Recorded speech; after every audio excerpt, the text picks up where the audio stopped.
from other states or other countries because you are checking in on your hometown here in Northeast Ohio. And we start this one, though, with tracking Elsa and also hot weather today. So, Holly, what's the latest on both fronts? Well, with Elsa, that's the big national story that definitely has, I'm sure, captured your attention. And landfall is expected this morning. So depending on, if you're watching this later today, that may have already been the case. But as of right now, and by right now, 7 a.m., a little after, it is still a strong tropical storm. Florida is really getting the impact of it at this point with heavy rain and storms, and the flooding's a big potential there. And the thing about Elsa is that it's going to continue to track up the East Coast. That is still looking like the case as we continue through the week. So this isn't going to be just Florida and done. So we'll keep you updated with that. And then on our own weather front, we are tracking thunderstorms for later today as well. And even by late morning and into the afternoon, we could start to see, we'll call it some pop-ups today. There is the potential for strong to severe storms with some of these, just because we have the environmental ingredients in place for that to happen. And if it were gusty winds and really heavy rain would be the biggest thing. And then tomorrow we see more numerous showers and storms, whereas today is more of like an evolving situation.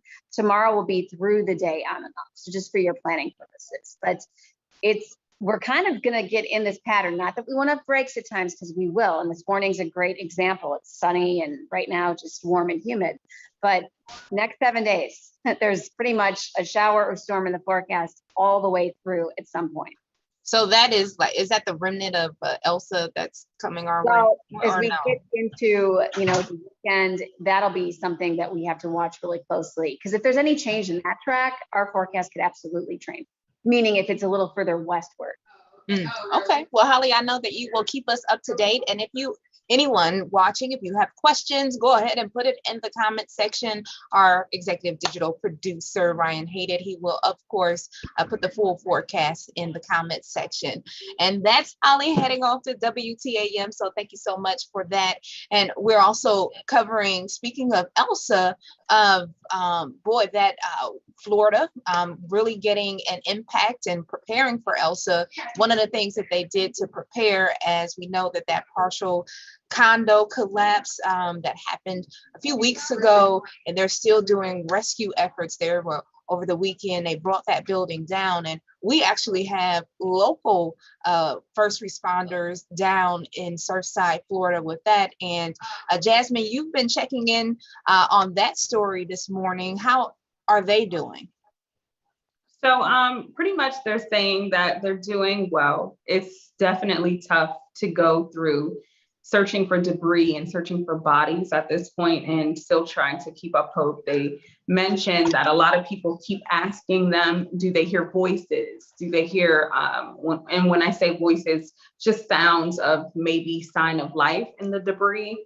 And the unfortunate thing is that they said no, but they're still not giving up hope, and it's still considered a search and rescue. But the thing that's happening now, just what Holly was mentioning with Elsa, this storm is impacting their search. They had to stop 2 times yesterday when they were searching through that rubble.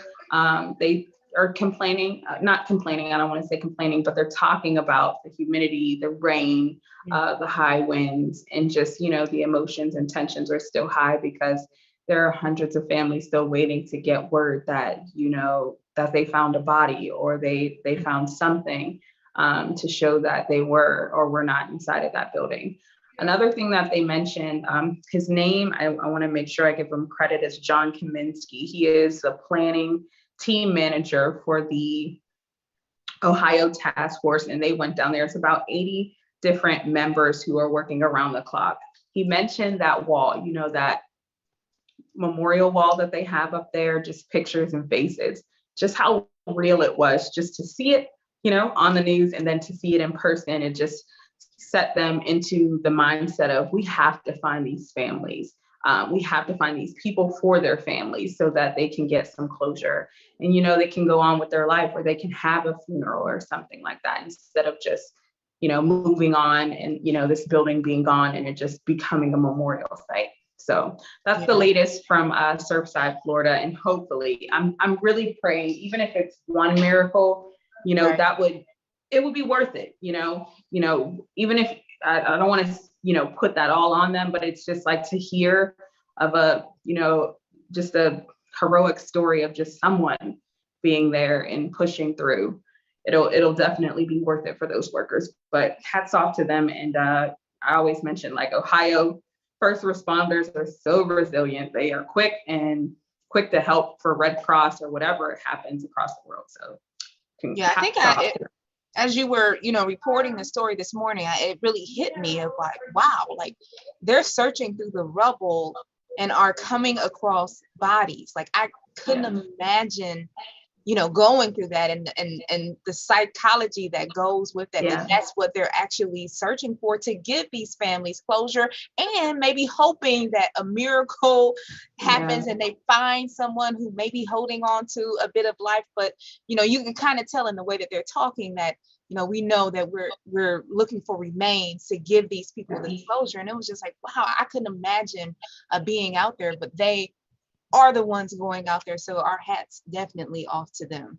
Really quick, I think what is the small things that they're doing that I know they realize, but I don't know if we all realize. I don't know if you saw the story last week of one family, first responder found just pictures. Like it was a greeting card. I don't know if it was for a birthday or something, and it had some photos of their loved ones inside. And that family took it as, you know, mom and grandma sent us those photos. Like it was a sign that her spirit had helped the first responder find the little token of her to show that she's okay. So I feel like the first responders too, I mean, they know what they're looking for. And of course, you hope that they find a miracle, but they're finding so much closure for these families. And you think about, I mean, this reminds me of, not to be completely morbid, but like 9/11, when those rescuers are digging through the rubble and you don't know what kind of dangers they're encountering in long-term health consequences. I know 9/11 was so much more different. I mean, with the materials of the building and the way it came down. But, you know, this is something that they are doing, knowing that there could be longer risks. But, you know, to find that picture, that necklace, that, you know, that piece of memorabilia from people's childhoods just to give to the families. It's incredible what they're doing. Really, it is. You know, that's a good point that you make there, Mo. It's you really think about, hey, your first responders, and you're like, okay, this is what they do. But you're right, they're providing that closure, those little sentiments, those little knickknacks that they're finding. You just say, I just couldn't imagine being in that circumstance, whether you're the one waiting on news of a loved one or you're the one searching in there to get that. My goodness. You'd hate to have your family member's apartment or condo in that instance be the one where they find nothing. I mean, they're going to find something from everything, right? I mean, you got to assume, but you just don't know what. I couldn't imagine just that waiting game, because you're right, Mo, like having a picture. You didn't find the body. I hate talking about this, but you didn't find the body, but you found this photo that, you know, of my family that was in their house. That, you know, it's almost, if not better, because you have a piece of something that you can actually keep and you can bring to your house and have. But I couldn't imagine, like, every time I see that building come down, even after the demolition, for them to, you know, search. But the good news is they are finding, I don't want to call it good news, but the brighter side to this is they are finding more bodies as the days progress. It's perspective. You're right. You know, perspective for if you're waiting for that closure because you want to give your loved one a proper burial. Exactly. And that is sort of a perspective, good news in that circumstance. I mean, I had to go. Oh, sorry. No, go ahead, Mom. I had friends who lost loved ones in 9/11, and we had to have. I've been to those funerals where there was no one to bury. You're burying just a casket. And I think that was more heartbreaking, just knowing that there was nothing there. And you're just, I mean, it's more ceremonial than anything. So you have to find, I mean, gosh, this is very morbid for Wednesday morning, but like, I know. I'm like, this is tough. I know is it is tough. And when we first reported on the condo collapse, it was like we didn't want to say it out loud at the moment because you just don't know if it was, we didn't have all the details. We didn't know how many people were in there. But when you see a building collapse like that, you just know that there's, especially in the middle of the night, like it was heartbreaking because you kind of saw all of this coming. But you hope for, like we've been saying, you hope for those miracles. But I mean, now it's been 2 weeks and you just pray for those families. Dave, you were going to say something. I was going to mention the when Jasmine brought up photos, it's the thought of the people down there trying to help. And I know how I felt when I saw on television the photos of all of the missing that they're looking for. They have them all up there. And I can only imagine, seeing that in person and knowing what you're there for. And again, you guys have said it all. There's not much more I can say, but that really hit me. And then, obviously, the initial collapse, but then it was just a wow moment when they had to bring the rest of the building down. That was it for me. Like seeing that building just come down, I'm like, oh my God, what if someone was in there? What if, I just anything, but I can't imagine. So on a brighter note, can we bring this thing up some? It's like, in news, it's interesting because when we do have this and we have these like sharp turns on stories we're going to cover, but this is everyday life. This is, what hits. You get really up news, you get bad news. And so again, we'll continue to stay on top of this story, as well as Elsa and the Surfside condo collapse and the recovery efforts, rescue and recovery efforts after the storm moves through as well.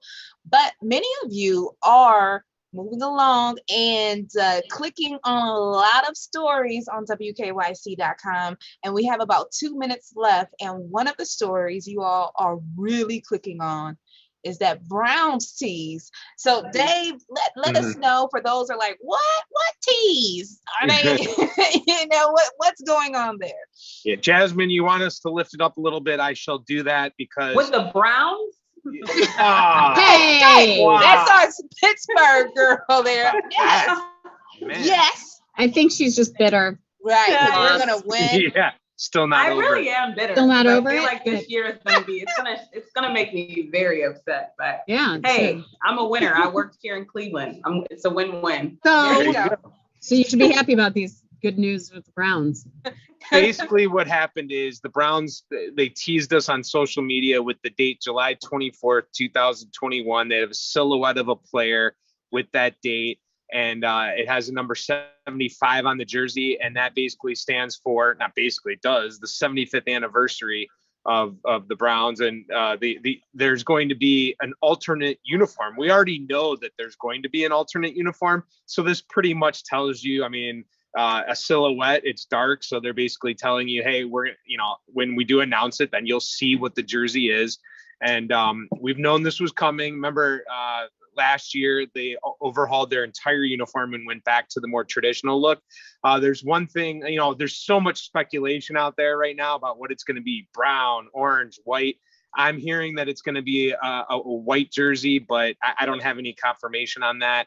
The other thing I could tell you, that it's worth noting that for the 75th anniversary, the logo that they brought out for the 75th anniversary, which was months ago, it includes a gray face mask. So that might have something to, currently the Browns, it's a brown face mask. So that could be something there. I don't have all the answers. It's all speculation. People are putting Brownie the elf all over the uniform. People are having fun with this. It's just, when something like this happens, we always say with the Browns, it goes viral and everyone's talking about it. So, we'll see, but definitely it's looking like that's what it is. People love the Browns, like Robin Thomas, who is watching from Alabama. Hello, Robin. Thanks for checking in on your hometown. And again, all of you who are watching this morning, we say good morning to you. Thank you for spending a few minutes with us on YouTube and Facebook. We hope you have an amazing Wednesday. You'll see Dave, Mo, and Holly during the Today Show. We'll see the rest of us on 4:30 at 4:30 on Go tomorrow morning. Have a great day, everyone. Bye-bye. Bye. Bye.